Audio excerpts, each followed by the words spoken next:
Grato e paz, irmãos e irmãs. Vamos dar continuidade às lições da nossa revista do terceiro trimestre, que fala sobre o plano divino para Israel em meio à infidelidade da nação. E hoje a aula é a número 6, o profeta Elias e Eliseu, seu sucessor. Espero que todos estejam bem. Estamos passando aí por esse momento de pandemia ainda, né? E que os irmãos possam estar firmes na rocha aí. É inabalável, nosso Senhor Jesus Cristo, né? Vou fazer a oração, começar. Senhor nosso Deus, te agradecemos por estar na tua presença, Pai, estudando mais uma vez a tua palavra, Deus. Que o Senhor possa confortar o nosso coração, Deus, em meio a esse momento que estamos passando, Deus. E saber, meu Deus, que o plano que o Senhor teve ali para Israel naquele momento, Pai, na qual a gente vai estudar sobre o profeta Elias, que passou por muita dificuldade naqueles dias, Pai, mas manteve firme, inabalável, Pai. Que possamos estar nesse momento também, Pai, dentro do seu plano, Pai. Em nome de Jesus, Pai. Abre nossa mente, nosso coração para a tua palavra, Deus. Amém. E é isso que a gente vai estudar aqui, né? Que Israel passou por momentos de conquista, por momentos de reinados, por momentos de perseguições, e o Senhor estava na frente. Aqui, o texto áureo dessa lição de hoje vai falar assim: sucedeu, pois, que, havendo eles passado, Elias disse a Eliseu: pede-me o que queres que eu te faça, antes que seja tomado de ti. E disse Eliseu: peço-te que haja porção dobrada do teu espírito sobre mim. Interessante saber que Eliseu pediu a porção dobrada, né? No decorrer da lição a gente vai estudar, falar sobre isso, o que que é essa porção dobrada, o que que Eliseu pediu, né? Seria, ele queria sobressair, né? Queria ser melhor, maior do que Elias. Na lição a gente vai ver que não é isso, né? Até vi um comentário dizendo que o povo de Israel passava por um momento de perseguição, de apostasia, de idolatria tão grande, que o Eliseu, ele falou assim, olha, para aguentar o que nós estamos passando, eu preciso de mais poder do que Elias para suportar, né? Preciso de mais unção, de mais, hoje em dia, né? Preciso de mais fé, né? Porque os discípulos, eles, quando via Jesus operar milagre, ele pedia para Jesus, aumenta a nossa fé, porque né, necessitados eram muitos naquela época, muitos doentes, muitos enfermos, e eles viam Jesus curando, e eles queriam que aumenta a nossa fé, porque o povo estava muito carente, né? Sempre teve o povo à margem, né? Sempre teve os abastados e aqueles que viviam à margem, né? Aqueles que hoje em dia podem pagar um bom plano de saúde e os que vão depender do SUS, né? Então, quem tem um plano de saúde, né, pode estar no Sírio-Libanês, nos DORs da vida aí, né? A pessoa parece que vive até com um pouco mais de tranquilidade, mas as pessoas que vivem na necessidade, elas vão ficar muito mais dependentes de Deus. Então, a lição vai falar sobre a transferência, né, desse cargo que Elias tinha, né, como profeta, para Eliseu, né? Eliseu que vai falar verdade prática. A história de Elias e Eliseu nos inspira a andarmos com pessoas que desfrutam de intimidade com Deus e que, por isso, vale a pena serem seguidas e imitadas. Uma coisa muito séria, né? Quando a gente vê pessoas querendo imitar a outra, né? Querendo seguir o caminho, né? Ontem mesmo eu estava vendo um documentário falando sobre os ditadores das épocas, né? Aquele Goebbels, né? Goebbels, ele era tão seguidor do Hitler, era tão fiel, seguidor que quando o Hitler morreu, ele se matou, matou a família toda, porque ele não sabia o que era viver sem aquele líder, né? Então você vê, né, como é que é as coisas, né? Os discípulos, quando Jesus ele morreu, né, ele foi morto ali, eles abandonaram, eles largaram tudo, né? Queriam viver a sua vida antiga, né? Porque estão tão acostumados com Jesus que para eles, como é que ia seguir sem o líder, né? E essa parte de liderança, ela é muito forte, né? Por isso que quando a pessoa tem um cargo, tem um ofício, né, na igreja, ela tem que, ela tem que se consagrar, se submeter o máximo a Deus, porque as pessoas vão querer seguir, as pessoas vão querer imitar, né? E você pode ver os traços de mau líder, quando a pessoa é liderada por mau líder, ela vai carregar aqueles traços de má influência, né? Se ela for liderada por um bom líder, ela vai ter todos os traços de bondade, né? De justiça, né? Então vamos ver aqui como é que foi início da trajetória de Eliseu. Leitura bíblica em classe.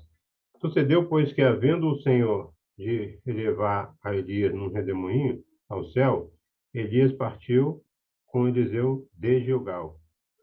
E disse Elias a Eliseu: Fica-te aqui, porque o Senhor me enviou a Betel. Porém, Eliseu disse: Vive o Senhor, e vive a tua alma, que não te deixarei ir. E assim foram a Betel. Só para prestar atenção que aqui no versículo 2 fala que o Senhor enviou a Betel. Aí vai o 3. Então os filhos do profeta estavam em Betel, saíram a Eliseu e lhe disseram: Sabes que o Senhor hoje tomará o teu senhor para cima de tua cabeça? E ele disse, né? Eliseu disse: Também eu bem sei, calai-vos. O 4. E Elias disse, Eliseu: Fica-te aqui, porque o Senhor me enviou a Jericó. Então presta atenção que parece que é o mesmo versículo, eu li várias vezes, e aqui já está falando que não é em Betel, já é em Jericó. 4, vou começar de novo. E Elias disse, Eliseu: Fique-te aqui, porque o Senhor me enviou a Jericó. Porém ele disse: Vive o Senhor e vive a tua alma, que não te deixarei. Assim vieram a Jericó. Então os filhos dos profetas que estavam em Jericó se chegaram a Eliseu e lhe disseram: Sabes que o Senhor hoje tomará o teu senhor por cima da tua cabeça? E ele lhe disse: Também eu bem sei, calai-vos. Então Elias disse: Fica-te aqui, porque o Senhor me enviou ao Jordão. É outra parte, Jordão. Mas ele disse: Vive o Senhor e viva a tua alma, que não te deixarei. E assim ambos foram juntos. E foram 50 homens dos filhos dos profetas, e de longe pararam de frente a eles ambos, e pararam junto ao Jordão. Então Elias tomou sua capa e dobrou e feriu as águas, as quais dividiram para as duas bandas e passaram ambos a seco. Sucedeu, pois, que, havendo eles passado, Elias e disse a Eliseu: Pede-me o que queres que te faça, antes que seja tomado de ti. E disse Eliseu: Peço-te que haja porção dobrada do teu espírito em mim. E disse: Coisa dura pediste, e me vires quando for tomado de ti. Assim se fará, porém, se não se fardar. Sucedeu que, indo eles andando e falando, eis que um carro de fogo, um cavalo de fogo, e os separou um do outro. E Elias subiu ao céu num redemoinho. O que viu Eliseu? E o que viu Eliseu chamou: meu pai, carros de Israel e seus cavaleiros, e nunca mais o viu. E tomando das suas vestes, os rasgou em duas partes. Também levantou a capa de Elias que lhe caíra e voltou-se para a borda do Jordão. E tomou a capa de Elias que caíra e feriu as águas e disse: Onde está o Senhor teu Deus? E então feriu as águas e se dividiram entre elas para uma banda e para outra. E Eliseu passou. Vendo, depois, os filhos dos profetas que estavam de fronte de Jericó, disseram: O espírito de Elias repousa sobre Eliseu. E vieram ao encontro e prostraram diante dele em terra. Você nota aqui que eu vi um comentário dizendo que Elias conhecia que tinha muitos profetas, né? Só que tinha 50 deles. Eles estavam espiando, né? Eles estavam olhando aquela cena que eles não viram pelos olhos deles, né? Mas eles sabiam o que ia acontecer.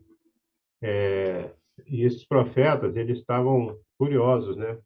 Mas eles não tinham uma fé, ele não tinha uma certeza, né, do que ia acontecer. Eles sabiam o que ia acontecer, mas Eliseu, ele tinha ele tinha um chamado, né? Ele era uma pessoa realmente chamada para aquela obra.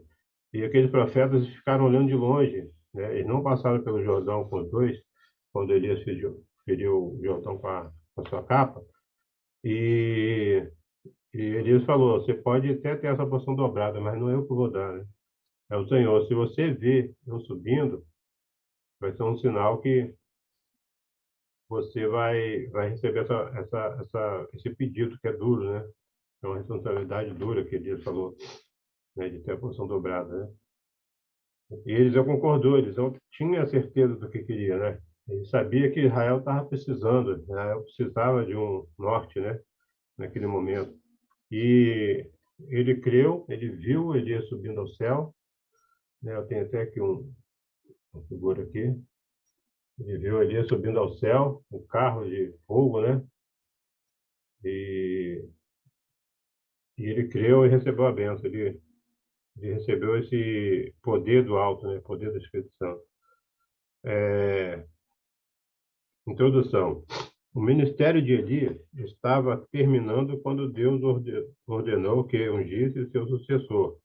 O escolhido foi Eliseu, está em 1 Reis 19:16. Eliseu era muito próximo e leal a Elias, antes de ser levado aos céus pelo Senhor. Elias perguntou a Eliseu sobre o que ele gostaria de receber da sua parte. E Eliseu, mais que depressa, pediu porção dobrada do Espírito de Elias sobre ele. E assim foi. O fim do ministério de Elias e o início de Eliseu são os assuntos dessa lição. Então vamos para o tópico 1, a despedida de Elias. O ministério de Elias termina e Elias realizou grandes feitos em seu ministério profético. Foi vitorioso diante do profeta de Baal e Aserá. Foi ousado e eficaz para repreender, aconselhar e direcionar os reis. Foi alimentado de forma milagrosa por Deus em tempos de diversidade. No entanto, mesmo diante de tamanhas realizações, chegou a hora do profeta encerrar a missão na terra. Nós vemos aqui o ministério do profeta, até o seminário, né? A gente estava estudando sobre. Existe o profeta hoje em dia, existe esse cargo, essa função, né? O profeta. Aí a gente chegou à conclusão que tem o dom de profetizar, mas o cargo oficial de profeta, se tivesse um cargo oficial de profeta, aonde que eles estariam? Estariam nas igrejas profetizando? Estaria nos presídios? Estaria onde? Onde que estaria? Nas ruas? Estaria profetizando em qualquer lugar? Onde estaria um profeta com o cargo de profeta, né? Igual tinha Elias, Eliseu? Aí a resposta foi que eles estariam lá no Palácio do Planalto, né? Estariam lá falando com os dirigentes do país, né? Estariam lá repreendendo, né? E hoje o que a gente vê aqui no Brasil é diferente, né? É querendo se aliar à igreja e à política, né? A gente não pode deixar de falar uma coisa dessa, né? Porque Elias estava sempre repreendendo, né? Você vê a época de Jeremias, você vê a época de Ezequias, todos os profetas, eles tinham confronto, porque, irmão, quando Jesus falou que o meu reino não é deste mundo, quando Jesus declarou, quando os discípulos queriam se assentar em lugares especiais diante de Jesus, Tiago, né, de João, e a mãe deles até pediram, né, deixa um lugar separado para os meus filhos. As pessoas queriam poder, as pessoas queriam estar do lado, né, mesmo sabendo que tinha os pecados, suas corrupções, as suas idolatrias nos reinos. Os profetas é uma coisa distinta, né? Os profetas sempre estavam lá falando a verdade, né? E hoje o que a gente vê é uma bagunça generalizada, né? A gente vê um depoente de um reverendo um dia desse aí, da Assembleia de Deus em Madureira, né? Tinha seminário, dava aula de seminário, de teológico, mentindo, né? Descaradamente, né? Fazendo parte de corrupção, né? E manchando, né? O nome da Igreja de Cristo, é aquela parte que fala que as vestes salpicadas de sangue, né? As pessoas não, sem pudor, né, se unem. Eu vi um dia desse agora, na rádio Melodia, não, a Melodia também está nesse meio aí, mas o Shaddai, ele deixou uma entrevista do presidente falando mentiras, né, contra a urna eletrônica, abriu a rádio para dar depoimento mentiroso, né, e como que o povo de Deus vai se moldando nesse mundo, né, as mentiras, as injúrias, e a gente vê que na época de Eliseu, de Elias, eles eram profetas, eles estavam ali para estar do lado da verdade, né, na verdade, do lado de Deus. E aqui o tópico 2 vai falar: um profeta com grandeza de alma, esse era Elias. Embora Elias seja considerado um dos maiores profetas do Antigo Testamento, a ponto de aparecer no Monte da Transfiguração, ao lado de Jesus e Moisés. Ele não proferiu nenhuma profecia de longo prazo e provavelmente não escreveu nenhum livro. Isso nos ensina que a grandeza de um profeta não é medida somente pelo tempo do cumprimento de suas profecias, mas principalmente pela integridade e grandeza da sua alma, né? Não é pelo quanto proferiu, né? Até as pessoas falam que Eliseu ganhou a porção dobrada e fez o dobro do milagre, né? Mas a quantidade do milagre não quer dizer, né, o poder que tem em si no milagre, né? Se Elias fez 7 milagres, né? Eliseu fez 14, né? Isso não conta no reino de Deus, né? O que conta é que na época que Elias teve que fazer o milagre, aquele milagre serviu para aquela época, né? E, e a grandeza não é pelo longo prazo, né? É igual tem os Antigo Testamento, profetas maiores e menores. Não é o profeta é maior em prêmio, em galardão do que o outro porque o livro é maior, não.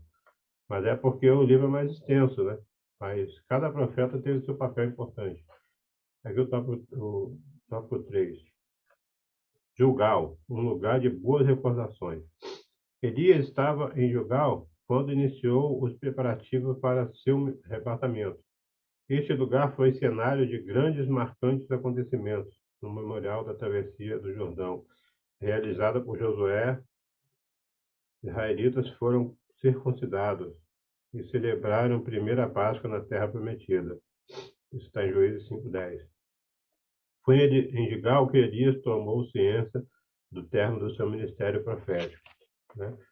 Tem lugares que são marcados, né? Betel, Gilgal é outro que a gente está vendo aqui, Jerusalém. Então, os lugares vão tendo suas importâncias, né? Tem campos de batalhas ali também que teve muitos marcos importantes, né? Na época de Israel ali. Aí, o tópico 2 vai falar o pedido ousado de Eliseu. A fidelidade de Eliseu antes de Deus levar Elias no redemoinho ao céu.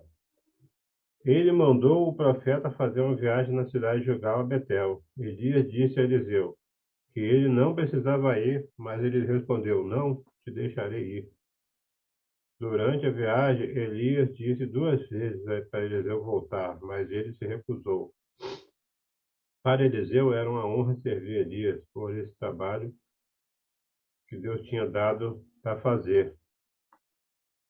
A porção dobrada. Quando Elias recebeu de Eliseu, realmente não o deixaria em razão de sua lealdade e companheirismo.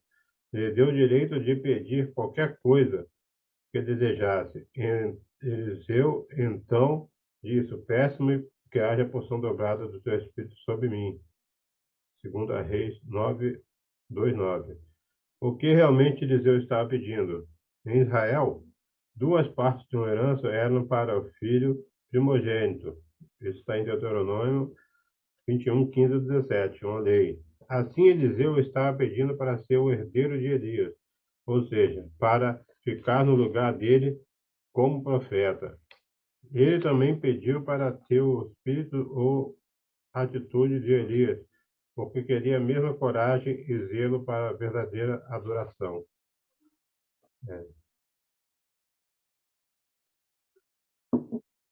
Aqui está explicando, né, que tinha uma lei que o filho mais velho, primogênito, ele herdaria uma porção maior da herança, uma parte maior. né? E ele dizia que ele seria o sucessor, né, do pai quando morria, quando deixava a terra aqui, né? Então, estava notório aqui que Eliseu seria o sucessor, né? Tanto que não estava certo ainda para as pessoas ao redor, né? Tanto que os profetas foram espiar e quando viram que Eliseu colocou a capa, quando Eliseu colocou a capa no mar, quando ele viu Elias fazendo esse ato aqui de colocar a capa no mar e o mar abrir, Eliseu ele teve essa fé. Quando ele voltou daquela cena do arrebatamento de Elias, Eliseu fez a mesma coisa e os profetas estavam observando de longe e viram que este realmente é o sucessor de Elias, né? E passaram a respeitar. Tanto que eu tive uma explicação de que os profetas, Elias levou Eliseu, podia usar nome. Elias levou Eliseu tanto em Gilgal, tanto no Jordão, como em outra parte aqui em Betel e Jericó, para que as escolas ali, as pessoas tinham as escolas do profeta, eles soubessem que ele ia fazer o trabalho, né? Que ia ser Eliseu, o sucessor. Então ele passou por vários locais e deixou essa marca, né? E Elias realmente foi passar esse ministério para Eliseu. O tópico 2. O pedido usado de Elias nós lemos, né? Porção dobrada. A porção dobrada, não, já lemos aqui 2, agora vamos para o 3. Desculpa aí. Elias, a inspiração de Eliseu. Para receber o que pediu, Eliseu não poderia tirar os olhos de Elias. Isso para ele não era fácil, pois tinha o profeta como uma sua fonte de inspiração e estava sempre atento a tudo que Elias fazia. As melhores oportunidades para aprender e crescer ministerialmente acontecem quando podemos nos espelhar em alguém que realmente serve a Deus com amor e fidelidade. Né? Essa parte de amor e fidelidade, né? É o que Deus quer de cada um de nós, né? Ter amor e fidelidade, porque coisas que andam junto, né? Porque o reino de Deus é uma coisa muito perfeita, né? A gente, quando está na igreja, a gente faz as coisas, a gente mexe com as coisas, a gente trabalha em departamentos, é tudo por amor, a gente vê que é amor, porque não é coisa salariada, não é coisa. O cargo na igreja, né? Não vai servir para você ter um currículo fora, né? Você dizer que sou X coisa aqui na igreja, eu trabalho no departamento tal, sou líder do ministério tal. Isso aí não vai servir para o seu currículo lá fora, né? Na verdade, você vai ter que ser aquilo que você faz na igreja, se você for um líder, se você for um obreiro, se você for um diácono, você vai ter uma função muito honrosa e isso vai te ajudar muito a lidar com as pessoas lá fora, em tudo que você fizer, porque imagine você é um diácono, um presbítero da igreja, um tesoureiro da igreja, né? Tem uma função muito responsabilidade, de muito confiança, né? Você fazer isso lá fora, que você faz na igreja, você vai ser bem visto, né? Tem que ser bem visto, porque você está fazendo uma coisa ali por amor, uma responsabilidade grande, né? Na igreja, sem ter uma remuneração, mas você vai estar fazendo e vai ter muita experiência, né? Porque você lidera um grupo de pessoas, você vai tomando experiência, né? Você vai, você vai sabendo lidar com as situações, né? Sabendo resolver, sabendo entrar e sair nas situações. Então, isso vai te ajudar lá fora, com certeza, né? Então, mas não vai ter parte de currículo, né? Não vai ter parte. Mas é isso que Deus quer, que esteja amor e fidelidade na obra. Tópico 3. Eliseu toma a capa de Elias. A comunhão de Elias e Eliseu, enquanto Elias e Eliseu caminhavam juntos, conversavam, que denota a intimidade e comunhão entre os dois. Elias foi separado de Eliseu por um carro de fogo que o levou num redemoinho. A amizade sincera e a comunhão na igreja entre os irmãos que se amam e se respeitam resulta, sempre resulta, peraí, resulta em bênçãos extraordinárias para a obra de Deus. Já teve até uma lição antes aí, o reino dividido não prevalece. Né? A união é muito boa, né? Mesmo que as pessoas não pensem igual, não pensem tudo junto, mas o respeito é muito importante, né? Se a gente tiver um respeito e, e amar o próximo, né? Que a gente que é cristão, a gente ama até um inimigo, né? E amar um irmão da própria igreja, amar um familiar, não é uma coisa tão difícil, né? É uma coisa que devia ser natural para o cristão, né? Andar, respeitar, conversar, mesmo que tenha as suas opiniões diferentes, né? Saber conversar, saber falar, e aí Deus vai fazendo a obra, né?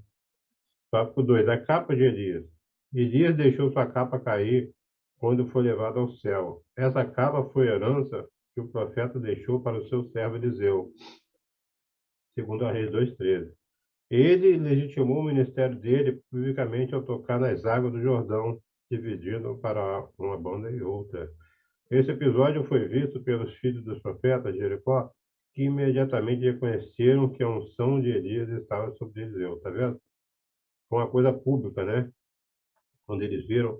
O próprio Evangelho vai mostrar uma coisa assim, que o Pedro, né? Com sua capa, ele passava e curava, né? Foi pela sombra também, Paulo também tem esses episódios que a própria sombra curou. Eliseu foi um que, depois de morto, ele caiu uma pessoa, um soldado, caiu perto da tumba dele e ressuscitou. Então, a gente tem que dar muito valor a Deus, porque Ele consagra tudo que nós temos, né? Olhar o osso da pessoa que já morreu, que está sem fôlego de vida. Aconteceu um milagre desse, né? Eu acho que Deus, ele quando separa as coisas para ele, as coisas se tornam santas, né? Você vê uma capa, o que que tem o valor na capa? Você vai ver um filme aí da Disney, tem um mago lá com a capa, que a capa voa, faz uma opção de coisa, né? E eu, assim, acredito que essas produções da Disney, da Warner Brothers, né? Essas televisões, né? Essas que faz séries, elas inspiram muita coisa que tem na Bíblia, né?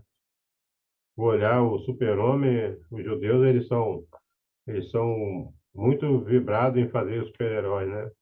Porque eles, como não acreditam, os judeus religiosos, como eles não acreditam que Jesus veio, esse homem todo-poderoso, que vem do céu, Filho de Deus, eles estão sempre criando um personagem que vai salvar o mundo, né? Você vê um super-homem, ele pega o globo terrestre e joga para onde quer, né? Ele é como se fosse um homem de ferro, né? Fura qualquer um soco, fura a superfície, joga carro para um lado, para outro. Então, é uma pessoa praticamente imbatível, né? Super-homem, né? Um homem de aço. E eles estão sempre criando personagens que têm ultrapoderes, né? Então você vê um homem tão forte desse, vai esperar num Sansão da vida, né? O judeu vai ler ali Sansão, né? Que carregava portões, ele lutava com 1.000 homens. Então eles se baseiam nesses repertórios da Bíblia, nessas histórias da Bíblia, né? E aí você vê um homem com uma capa, um mago, né? Vocês vão esperar alguém, Eliseu, né? Eliseu mesmo, Elias, Eliseu, né? Eliseu, antes de morrer, ele falou ao rei, deu uma profecia, né? Falando para tirar a flecha, né? Os irmãos vão estudar para frente, vão estudar isso. E o rei Joás não teve a coragem, não teve a fé de dar 5 tiros de flecha no chão e deu 3, né? E aí Eliseu falou que a fé dele foi fraca, né? Porque ele tinha que ter dado 5 flechadas no chão, então ele não ganharia os 5 batalhas, ganharia 3. Então, esses homens de Deus, esses profetas, eles eram o tempo todo usados, até mesmo na cama, como diz aqui, Eliseu na cama, o último milagre, a profecia que ele fez foi essa, o rei Joás, né? Porque Eliseu sabia que não era imortal, né? Ia chegar uma hora que ele ia partir. Mas até o último momento você vê que esses homens de Deus, eles estão profetizando, né? É,